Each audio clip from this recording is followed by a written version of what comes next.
like to welcome everybody to today's presentation on anger, guilt, jealousy, and resentment and their functions. I am your host, Dr. Dawn-Elise Snipes. Over the next hour, we're going to explore the function and impact of anger, identify the types of threats that may prompt anger, and identify different types of anger to include run-of-the-mill anger, things make you angry, irritation, resentment, envy, jealousy, and guilt and regret. You notice I don't have grief here because anger is a part of the grief process, but grief is its own thing. So we're going to really focus on anger today. Anger is a part of the fight or flight reaction, which is your brain's natural response to a perceived threat. And the emphasis here is perception. It's kind of like a smoke alarm. When the smoke alarm goes off, it doesn't necessarily mean there is a fire. It means you need to get up and check and see if there's a fire.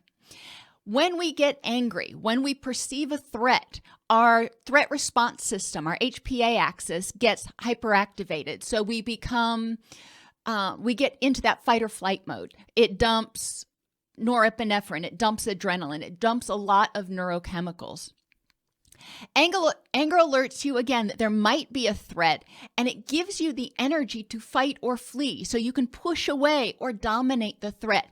Think about when you get angry. If you get angry and you start yelling, what are you trying to do? You are trying to regain control of the situation. You are trying to maybe push away or neutralize the threat in some way. Remember that anger is part of the fight or flight response, so the other reaction obviously is to flee. But we're really focusing on anger today, and we're going to talk about anger in relationships. Remember last time we talked about not holding current relationships hostage, not making your current relationships carry the baggage from old relationships. And if we are still angry about things that happened in our prior relationships, then we are probably carrying that baggage and in some way making our new relationships carry that baggage. So we want to talk about, how anger really affects us. It affects us physically with that HPA axis. It affects us affectively. When we're angry, it's hard to feel as happy. It really blunts that happiness, if not make it go away altogether. Anger, is telling us that we need to be alert and protective. It's not time to relax and enjoy life. Anger affects us cognitively.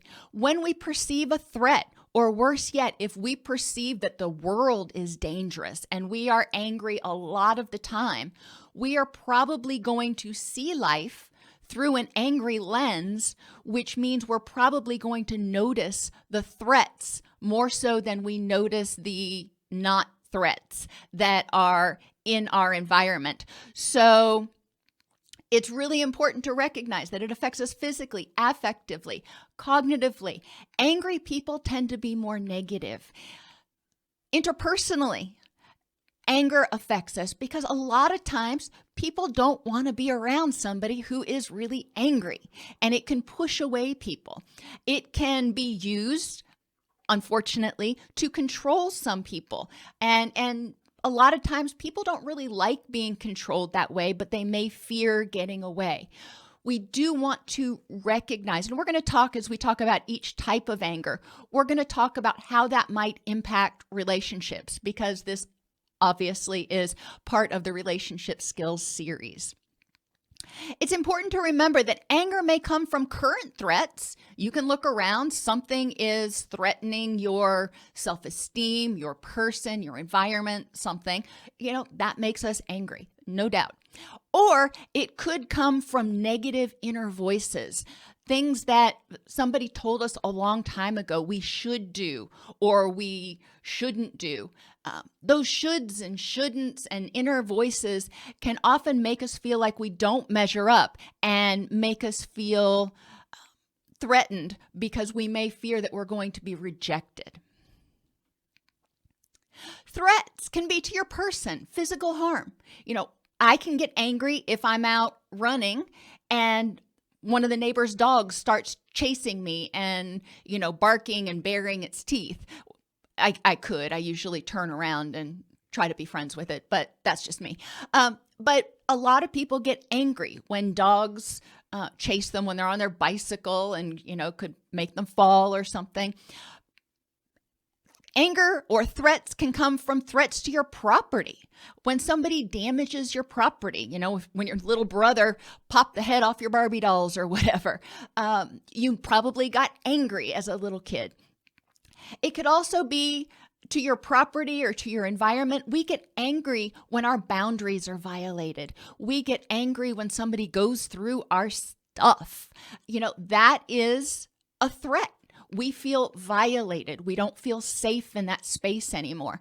And one of the things we need to remember from a trauma-informed perspective is that creating safety is the foundation of the recovery process. People need to feel emotionally, cognitively, and physically and environmentally safe where they are. Threats can also be to our self-esteem or to our self-concept. Somebody may hurt our feelings, which makes us angry. Somebody may say something which questions our goodness as a person, and we may get angry, or make us concerned that other people will think of us poorly. Now, we're going to talk about some of our basic threats in a minute, but when you look at these, what is the core of getting your feelings hurt, questioning your goodness as a person, or other people's perception of you? Comes down to rejection and possibly failure, not living up to what they wanted. But a lot of times we want to live up to what people want from us because we are craving acceptance.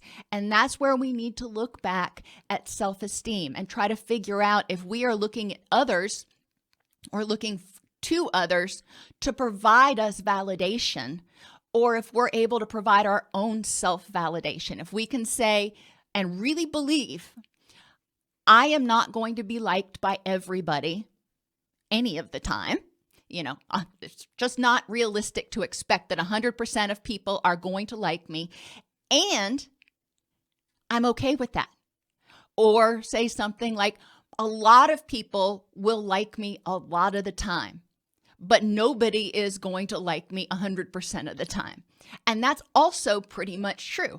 I mean, think about your children, think about your spouse, think about your parents.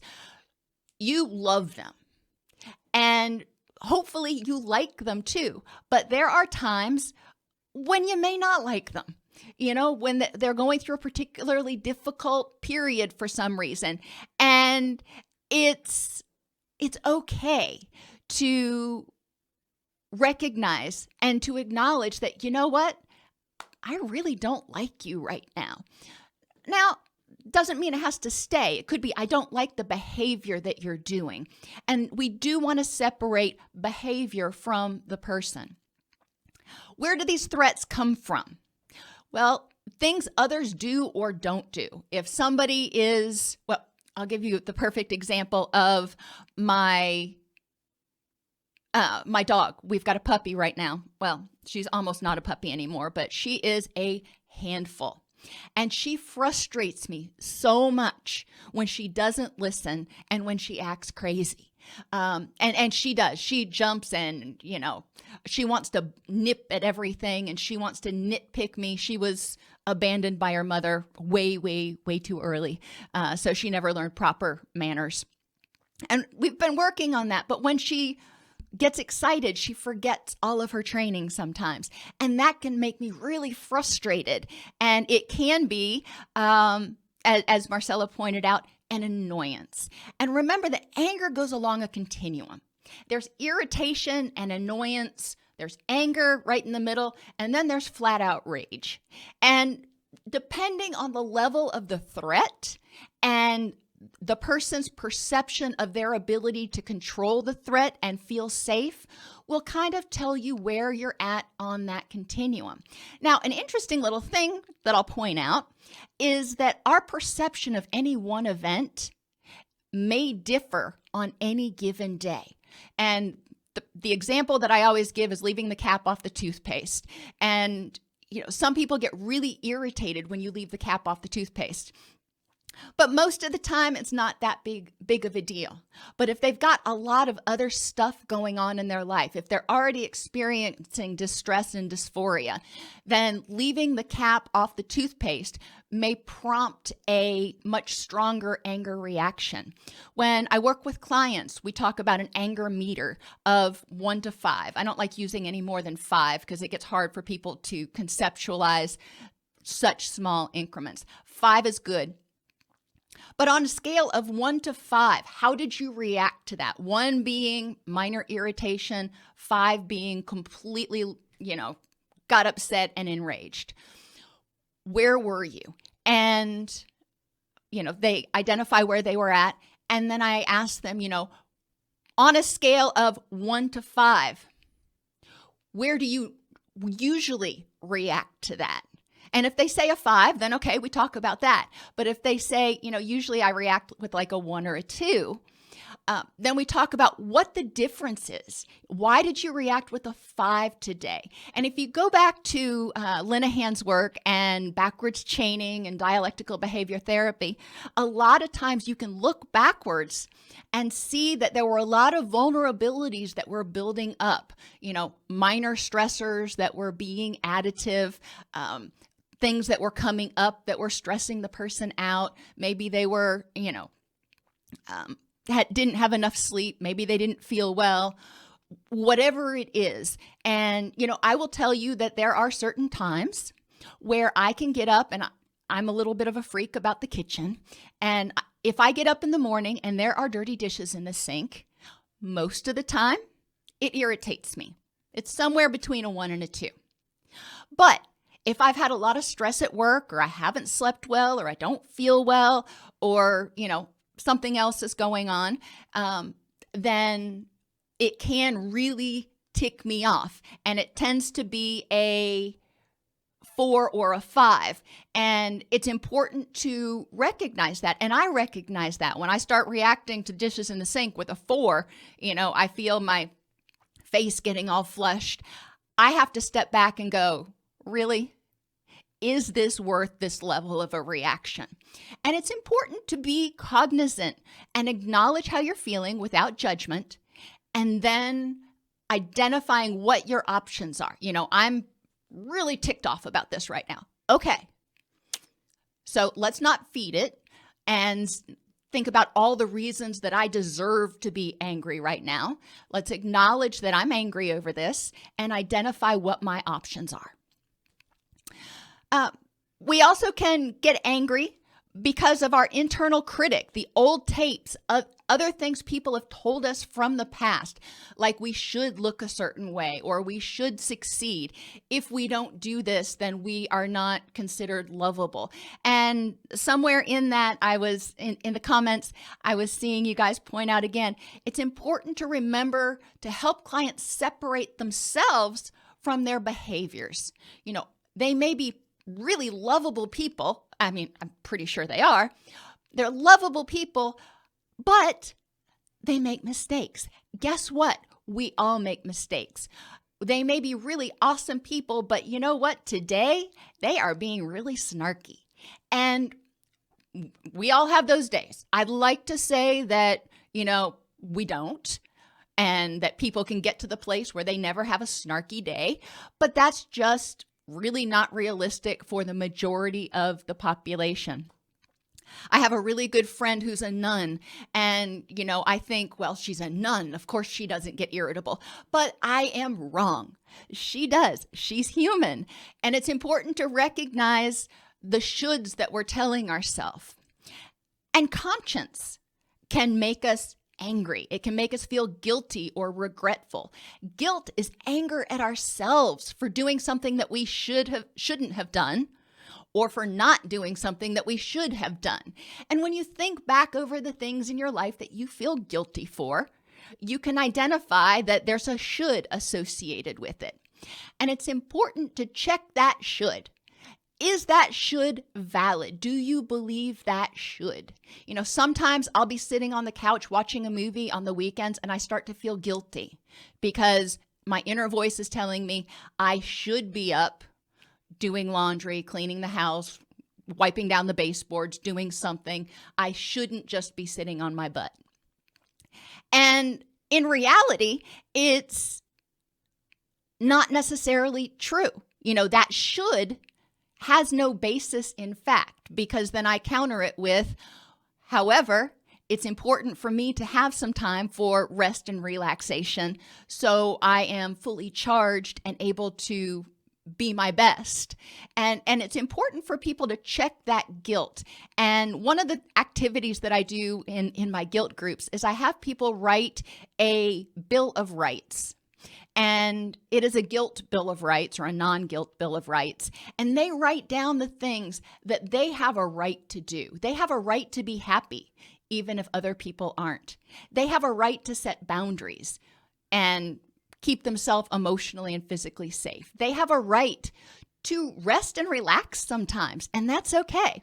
And you can see where we go from this. And this is a really fun thing to do as a group. I like doing it. I write the stuff on the whiteboard, then I take a picture of it and translate it into a handout for the next session. But that guilt bill of rights is something that people can read, and it can validate them, and they can use it to counter those internal voices that are constantly harping at them, telling them they should be different.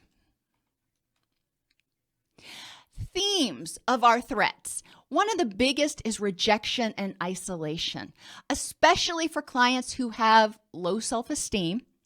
But most of us are programmed to be interpersonal. We have introverts who don't like being around huge groups of people, but most of us are not programmed to live by ourselves in isolation on an abandoned island somewhere. We want to be loved. We want to be accepted. We even have oxytocin, the bonding hormone, that encourages us to be part of a group of some sort, to be accepted. Acceptance is important. It doesn't mean we have to be accepted by everybody, but it is important to feel a sense of acceptance from somebody. And helping people recognize where they're trying to get acceptance from and whether those people's impressions or those people's opinions are really important. I've worked with a lot of clients who want to be approved, who want to be accepted by everybody. And this can include the cashier and somebody on Facebook and the people that live 3 doors down in your apartment building who see you walking to and from your car. And my question is, your neighbors that live 3 doors down from you, what is it about them that makes their acceptance, makes their approval of you so important to you? Why is it that you desperately want their approval? And what would happen if you approved of yourself? And if they approved of you, great. But what would happen if you didn't worry about that? So we talk about that some. Rejection is a big thing. And if we look back over people's histories, a lot of times people who struggle with self-validation and low self-esteem had challenges in their primary attachment relationships. So they may not be securely attached, and they will have to work on that in their adult relationships. Another theme that makes us feel threatened is loss of control or the unknown. I've shared with you guys before that, periodically, we've had it twice since we've lived in this house, we have a tornadic storm come through and it wipes out, hundreds of feet of our fence. And, I need to keep the donkeys and the chickens and everything in. So when it starts to storm, when we start to have a bad storm, I notice I get irritable. I get angry and testy because I'm ticked off that, oh my gosh, we might have the fence go down again. I have no control over that situation. And I notice that it makes me angry because I can't tell everybody it's going to be okay. And I can't guarantee everything. And again, I have to be mindful and notice that and check it and go, okay, well, is getting angry about it, is getting all riled up about it going to keep the storm from knocking my fence down? No, it's not. All it's going to do is make me irritable with the people around me. and drain my energy and impair my sleep. Are any of those consequences that I want? And the answer is no. So, or at least for me. So again, looking at accepting how I feel. I'm angry. I recognize I'm angry because I can't control this situation. Now, what are my options? What else can I do? And in the case of the storms, for me, I just engage in some sort of distress tolerance activity, thought stopping, generally activities, something to get my mind off of it, because there's nothing I can do to change it. Death and loss can also make us feel threatened, and it can be the death of a relationship or the loss of a relationship or dreams or a job. There are a lot of things we lose. And, I have several videos on grief and complicated grief on the All CEUs YouTube channel. So I'm not going to go into those a lot right now. But suffice it to say, when we are faced with the threat of death or loss, a lot of times we get angry. We find out that we're diagnosed with cancer. We find out that a loved one is diagnosed with cancer. We're worried that, we might lose our job. Right now, a lot of people are really enraged because they feel like they have lost their personal freedoms. And then there's another set of people who are really enraged because they can't control that other set and they're afraid of getting sick and dying. So we've got a lot of anger and rage going on right now. And it's important to recognize where that comes from, acknowledging it and figuring out how can we best address it in a way that's meaningful. And finally, failure. Most of us hate failing. I know I hate failing, but when I fail, I have to remind myself, and I think of it as a learning opportunity. I look and figure out how to prevent it from happening again, try to figure out what I can learn from it. I try to look at it, after that initial anger, frustration of failure, I try to look at it using cognitive restructuring and see it as a challenge or as an opportunity to learn. Those are the main themes. When you look at people's anger, resentment, jealousy, you can generally identify one of those 4 themes within their thought process. Remember that real threats actually exist. It is somebody there telling you, holding you up at, mugging you in the street. That's a real threat. Something that is happening right now. Perceived threats, on the other hand, are based on what's going on in our head. They're based on cognitive distortions, such as mind reading. Maybe assuming that this person was intentionally doing something in order to get back at me. Those cognitive distortions, and you really want to go through the list of personalization, exaggeration, all or nothing thinking, that whole list. Again, more videos on cognitive distortions on the YouTube channel. But to see if the way the person is feeling, those automatic thoughts, automatic beliefs they're having are actually accurate and probable. Remember, accurate, fact-based, and probable. Their prior experiences. Sometimes we feel angry because we are expecting something bad to happen because when we were in a similar situation, something bad happened. There's that baggage again. Checking the current situation and examining. Remember on Tuesday, we talked about Venn diagrams. You can do a Venn diagram. How is this situation similar to that last situation? And then how is it different from that last situation? Emotional reasoning is another step that can cause people to perceive a threat. I feel like you are angry at me. If somebody's having a bad day and they're acting snarky, you might use emotional reasoning to say they're angry at me and then get angry about it.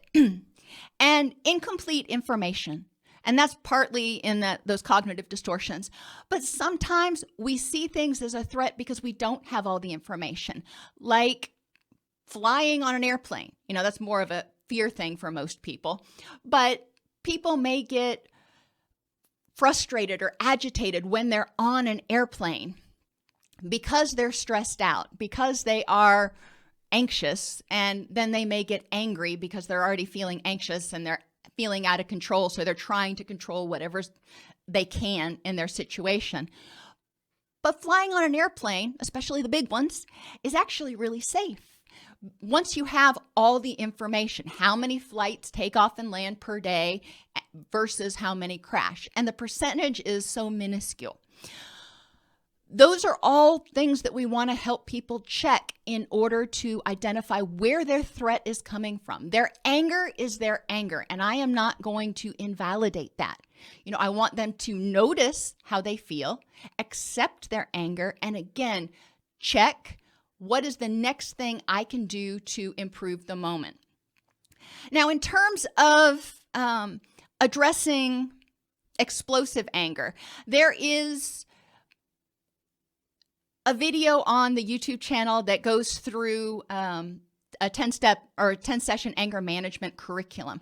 But one of the first things we need to do is help that person identify, do backwards chaining to identify things that make them more vulnerable to explosive anger, identify things that have led up to explosive anger, identify their anger triggers so they're aware of things, when they happen, that they can be aware ahead of time that this is probably going to tick me off.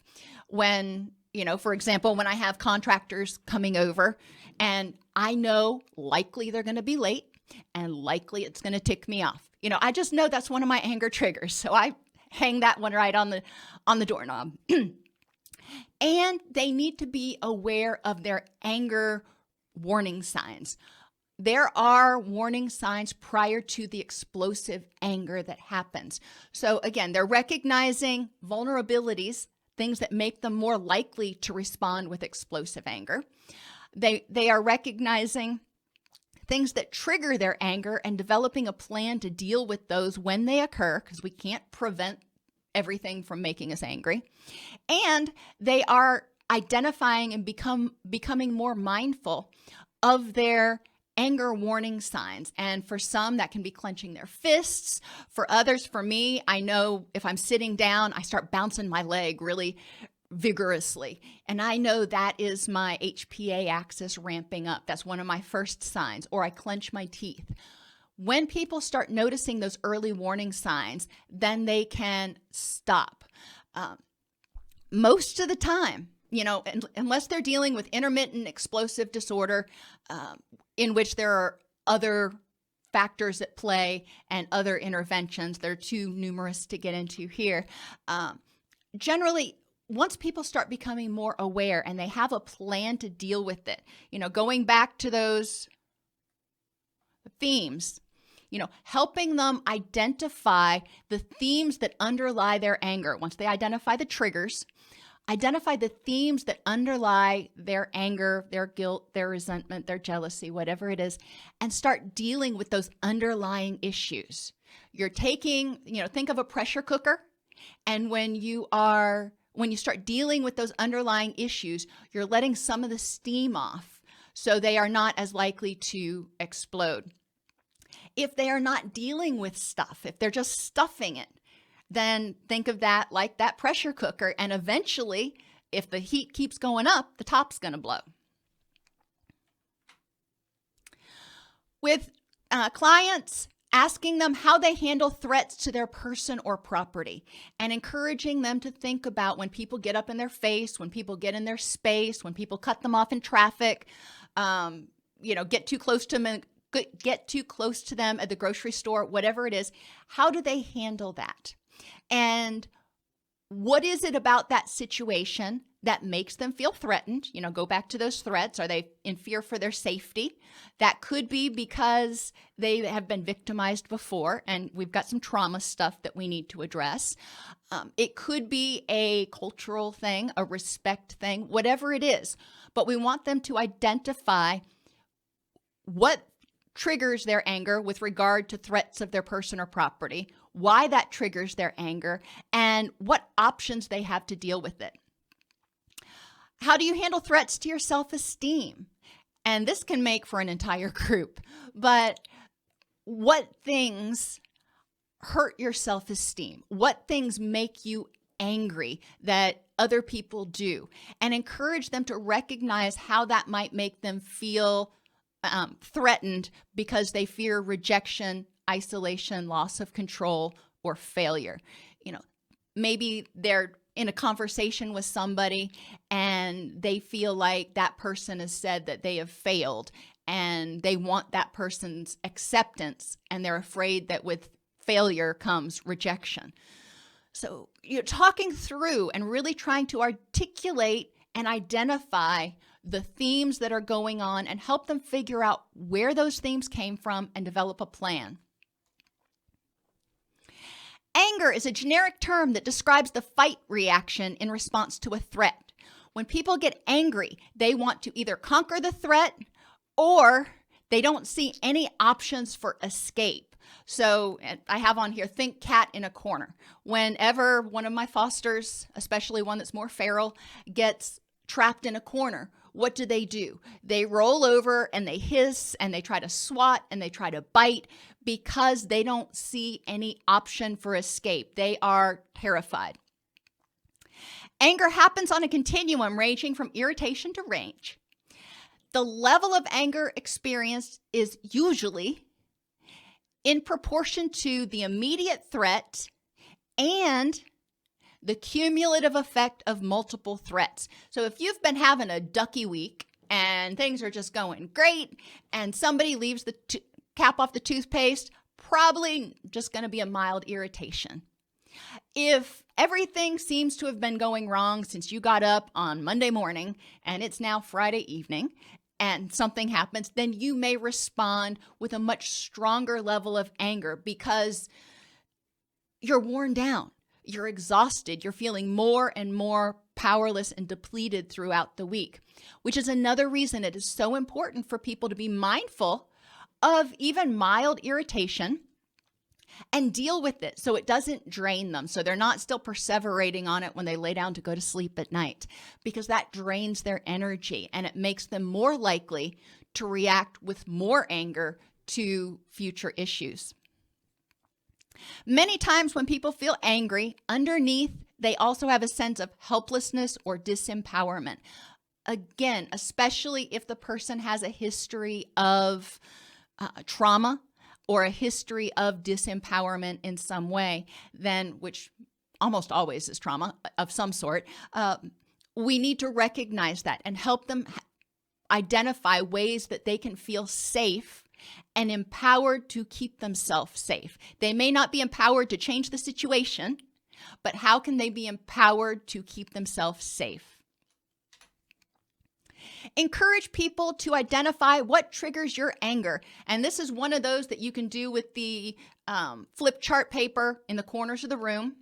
Just put each type of threat on each flip chart sheet and have the group go around and talk about what triggers their anger, what triggers their threat of rejection or isolation. What things happen that make them angry that are related to a loss of control? What things happen that make them angry that are related to death and failure? So those are all things that you can have them do as a group, and then you can get together and talk about them and talk again about, okay, so this makes you feel threatened. Where does that threat come from? In what way, or what happened that in your past that makes this situation feel threatening to you, and how can you feel safe? Anger is about protection from a threat. So what do we do when there's a threat? To address it, we need to feel safe. So safety is the opposite of anger, sort of. What to do about the anger? Identify the threat. Explore the automatic beliefs triggering the anger. Have the person, when they start to feel angry, just ask themselves very simply, why is this making me angry? or they can even keep a little tiny notepad with them and jot it down. It makes me angry when, and they chart things down.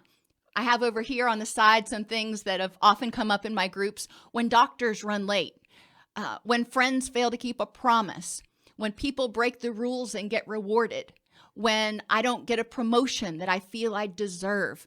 And there are other things that happen when somebody drives my car and doesn't fill up the gas tank afterwards. They leave it on empty. There are different things that can irritate people. But, with driving the car, that's not one of my things, but I know for some people that's a really big deal because it feels disrespectful to them if somebody uses their car and then returns it with an empty gas tank. So, going back to that rejection, isolation, failure, those themes, disrespect is a form of rejection. Another thing they can ask themselves: how is this similar to other unresolved situations in my past? Why is it that this triggers anger in me? Doctors run late, for example. And I've had, over my 50 years of life, I've been to many doctors, and some are on time and respectful. Yes, they exist. And others run terribly late. And for some, like for my obstetrician, when I was pregnant, I recognized that, okay, he may be delivering a baby. I got this. I can't get too upset about that. But for others, like my podiatrist, I'm not seeing what is making him run 2 hours behind. I won't wait that long. Instead of staying angry, when I notice that I'm getting angry and I check my watch and I say, okay, I generally have a tolerance of about 30 minutes. And if they're still haven't called me back in 30 minutes, I check and see what the ETA is. If they don't know, then I reschedule my appointment because my time is valuable. And if I sit there, I'm just going to get progressively angry. So I know that for me, that's how I handle the situation. That's not how everybody does, but that's how I handle that situation because that is more productive use of my time than just sitting there getting progressively angry.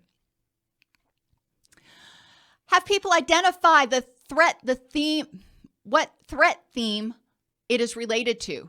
Rejection. So if they're fearing rejection, ask themselves, is this really about me? If somebody was rude to me today, does that mean they're rejecting me, or is it really about me? Maybe it's their stuff and, we're just not going to jibe, but is it about me or is it about their stuff? A lot of times people's reaction to us is more about their stuff than about us. And also asking themselves, if we fear rejection, why is this person's acceptance of me so important? Why is it that I desperately want this person, or I want this person's acceptance enough that I am going to just dump my energy because feeling angry that they don't like me? Are they worth me giving them that much of my energy? And I try to help people see that when we get angry, we are giving people our energy. We are letting them drain our proverbial gas tank. Failure. Encourage the person to look at it and recognize if they are globalizing. If I fail at a math test, does that mean I'm stupid? I could get really angry at myself and say, does it mean I'm stupid? Well, no, I am not stupid. I know when it comes to math that has a lot of Greek letters in it, that's not my thing. And so globalizing is really important. Recognizing the behavior versus the person. I am not a bad person. I am not stupid. I just don't happen to be good at calculus. And what can I learn from this? Maybe it was a math test that I hadn't studied for. And I learned that, I probably need to study for those tests. A lot of times when we fail, there are things that we can learn from it. But it is important to not globalize, to not say, I am a failure, to say, I failed at. Loss of control and the unknown. Ask people when they feel like they're out of the control, what parts of this were and were not in your control. In terms of my mother getting cancer, I had no control over that. Was I enraged about it that she got cancer? Yes. Did I have a lot of stuff to deal with about it? Yes. Was any of it within my control? Not a daggum thing. So staying angry about it didn't do anything but make me more unpleasant to be around and more distracted and impair my energy and, reduce my immunity and all that kind of stuff. None of those things are part of my rich and meaningful life. So, okay, I'm angry about it. Now, what can I do? And instead of dwelling on the anger, I threw myself into research, which is what I do, and trying to help her figure out how to be as comfortable as she could through the rest of the course of the disease. Which goes to what actions are worth your energy. It wasn't worth my energy being angry at my higher power, being angry at her, being angry at the people who made the products that may have made her sick. That doesn't do any good. The actions that were worth my energy were trying to help her and nurture what time we had left in that relationship. Death and loss. Encouraging people when they experience something that triggers a loss and it makes them angry, help them identify how does this impact how they see the world. We just had a really bad tornado come through Middle Tennessee a couple of months ago, and people lost their lives, people lost their houses. Going through COVID, people are losing their lives, people are losing their jobs, and a lot of people are angry. They are angry at their feeling of powerlessness and at the losses, because of the losses they're experiencing, because they feel powerless.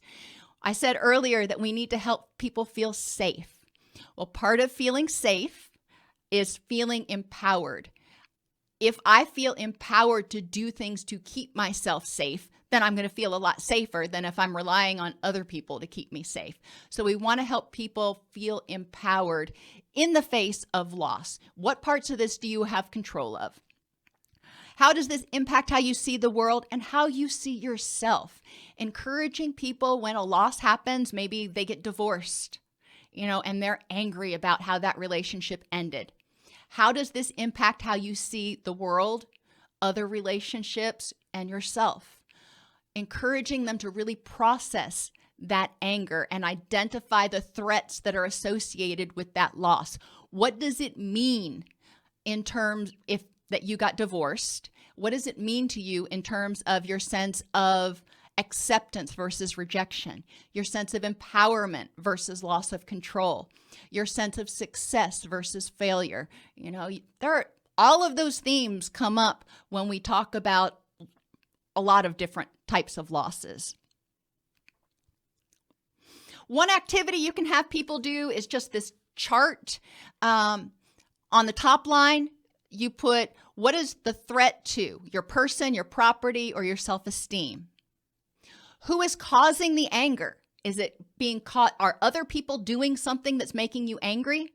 Is the anger coming from your head? You're telling yourself that you should do something, your conscience, your internal critic. What is the theme of the threat? Failure, rejection, loss of control, or just plain old loss? Why is this threatening to you? And what can be done to address the threat in a way that helps you live a rich and meaningful life? A lot of people get irritable about getting cut off in traffic. So that's one of those that's pretty benign that you can use. You get cut off in traffic, you get angry. Okay, what's the threat to? Your person? Yep, could have killed me. Your property? Yep, could have totaled my car. Your self-esteem? Yep, they weren't taking care and being as conscious of me as I was of them. So that's disrespectful. All right, who's causing the anger? Others. Somebody cut me off. Okay. What is the threat theme? Well, loss of control. I was driving along in my car, being a great little defensive driver. Then all of a sudden, this person cuts me off and I had no control over it. So that made me angry. I was threatened with loss of property and life and, whatever. And like I said, it was disrespectful. So, you could perceive that as rejection. Why is this threatening? Others put me in an unsafe position. My property and health were threatened and they were being disrespectful. Okay, well, people are going to cut you off. That's just the way life is right now. So what can I do to prevent this from happening again? Be more aware. Avoid rush hour. If it was a, fleet driver, report it to their employer or just let it go. They may not have seen you. You may have been in their blind spot. Who knows what was going on? But is it worth your energy to stay all knotted up about it? And that's an important question for people to regularly ask themselves. Is this worth my energy? And I've shared with some of you who've been with me for over the months before, when my son was about 2, he was in a car seat in the back and we were driving and I got cut off in traffic. And I said something like, "Oh, you are such a stupid person," or something. He mimicked everything that I did. So I know I didn't swear in front of him, but I was clearly very irritated. And I was just talking to this person and who was, now 30 feet in front of me. And this little voice from the back came out and he said, "Mommy, why are you talking to that person? They can't hear you." Okay, you're right. Doesn't do any good. So we all need to recognize, and that was kind of a wake up moment for me. It's like, yeah, this is really stupid to stay angry over this. Resentment. Resentment is anger directed at others for things they either did and shouldn't have, or didn't do and should have. Gotta love those shoulds.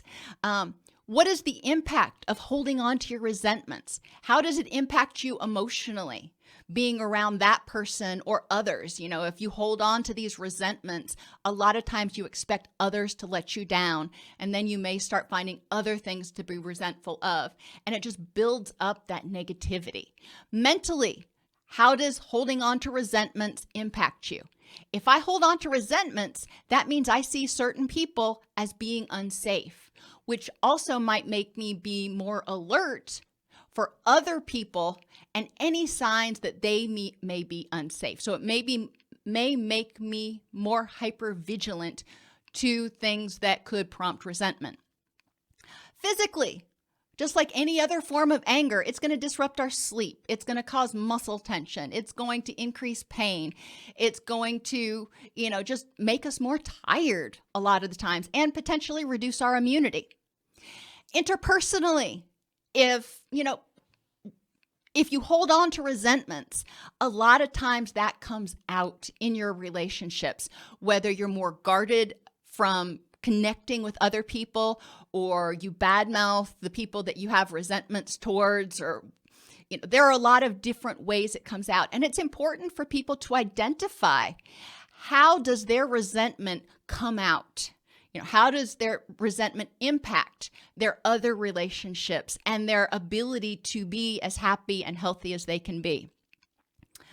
Many times, underlying resentment are hurt feelings. For example, somebody gets upset because Jane was invited to the party and they weren't. Okay, and does holding on to that resentment do any good?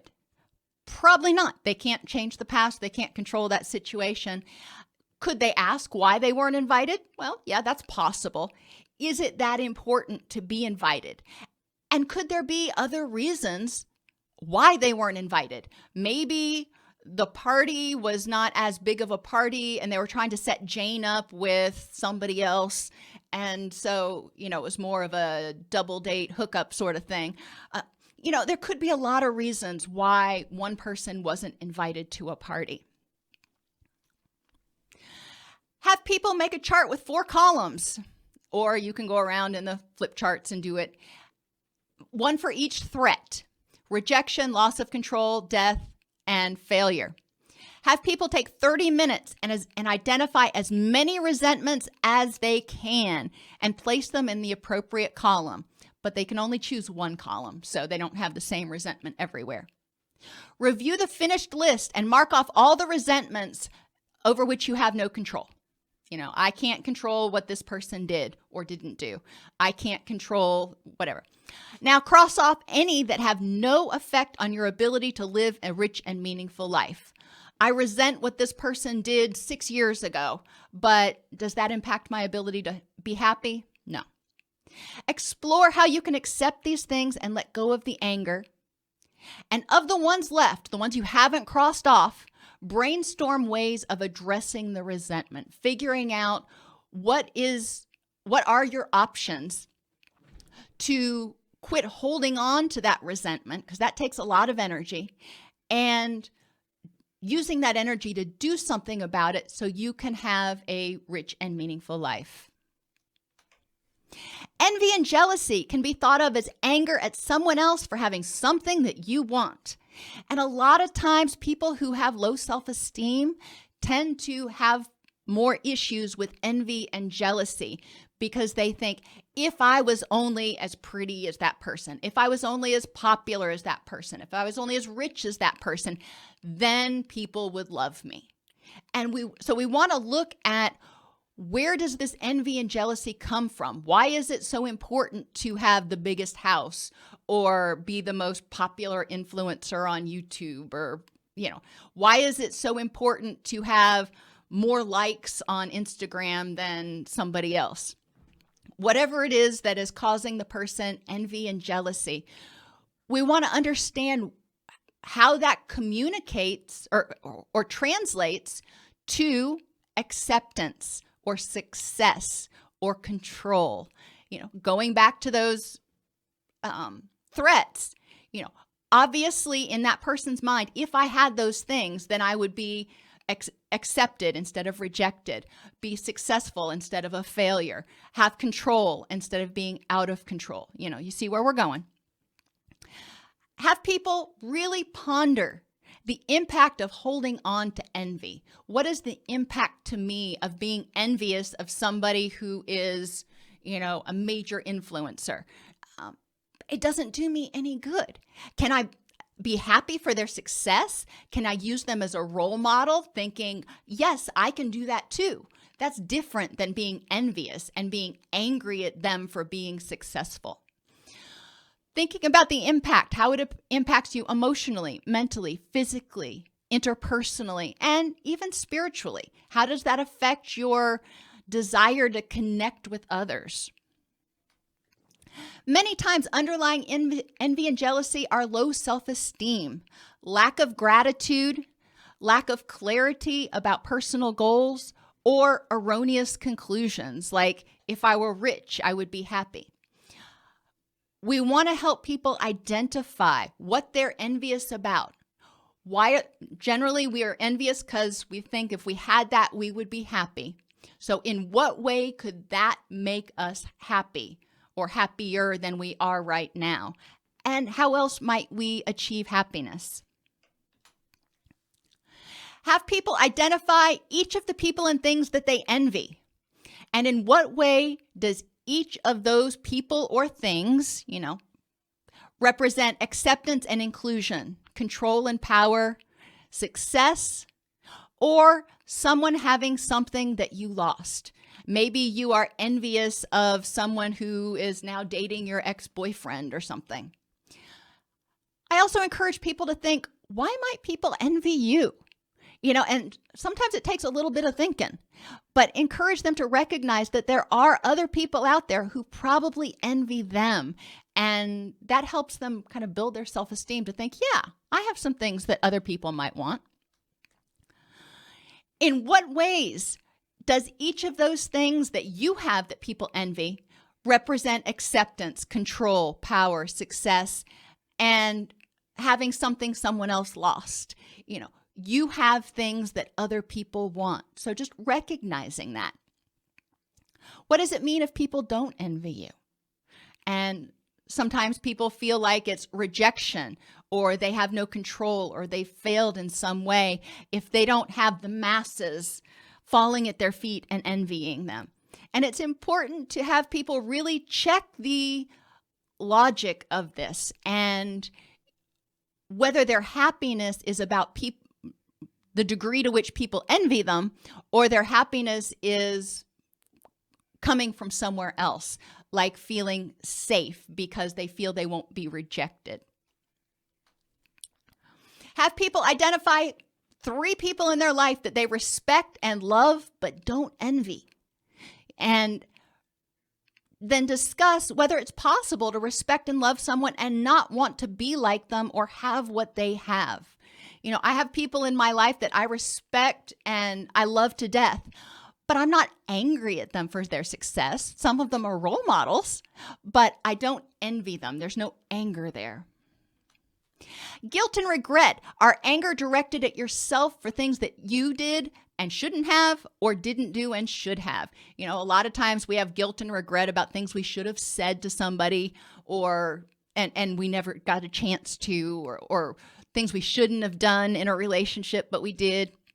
Anger represents your mind's way of identifying a threat and getting you to do something. In what ways is holding on to guilt and regret an effective response to the threat? If I feel guilty for all the things that I didn't say to somebody before they weren't around anymore, how is that an effective response to that threat? And how is it preventing me from effectively responding to that threat? What would happen, stated another way, what would happen if I let go of the guilt for doing that? A lot of times people are afraid to let go of guilt because they're afraid if they forgive themselves, then they'll make the same mistake again. Encouraging people to use guilt and regret as learning tools. Learning what they can do so they don't experience guilt and regret anymore. So they remember to tell their significant other they love them or whatever, just in case they don't get a chance to again. Have people take 30 minutes and identify as many regrets as they can. Review the finished list and mark off all guilt and regret things over which they have no control. You may regret or feel guilty because the house was destroyed in a fire.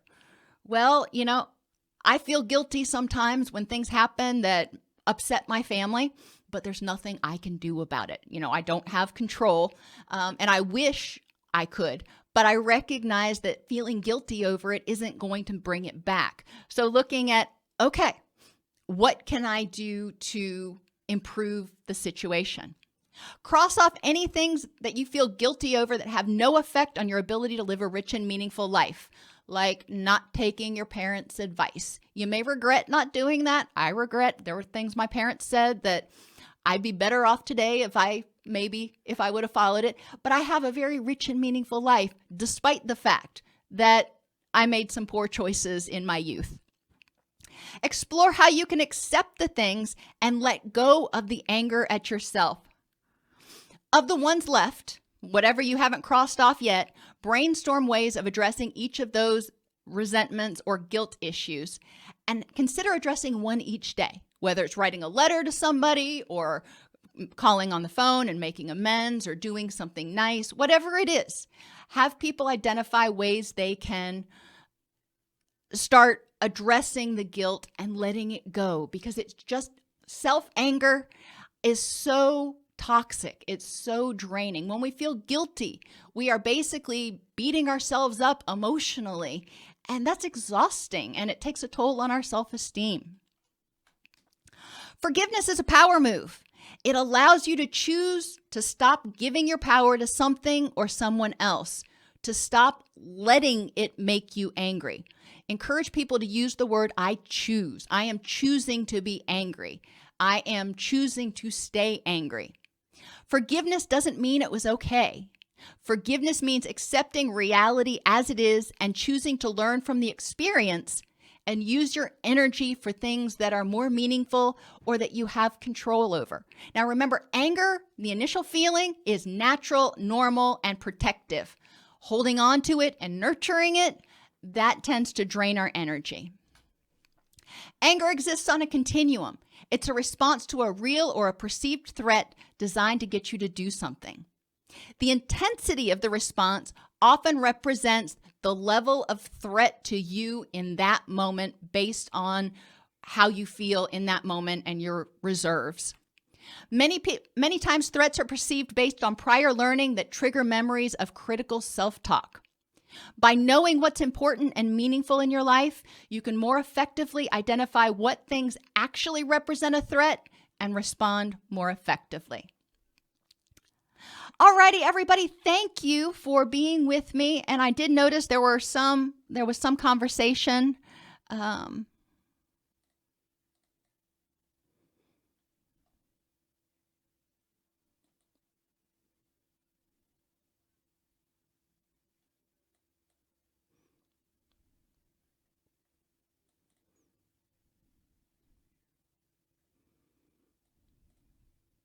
And anger is definitely a secondary, an accompanying emotion, because when people feel depressed, they feel helpless and hopeless.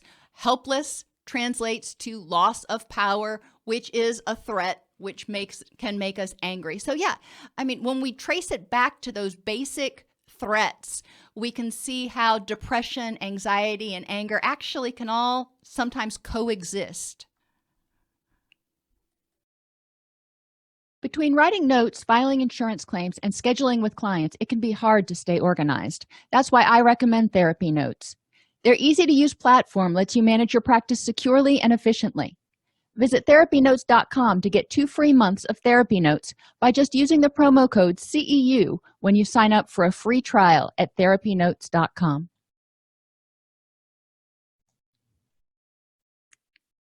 If this podcast helps you help your clients or yourself, please support us by purchasing your CEUs at allceus.com or getting your agency to sponsor an episode.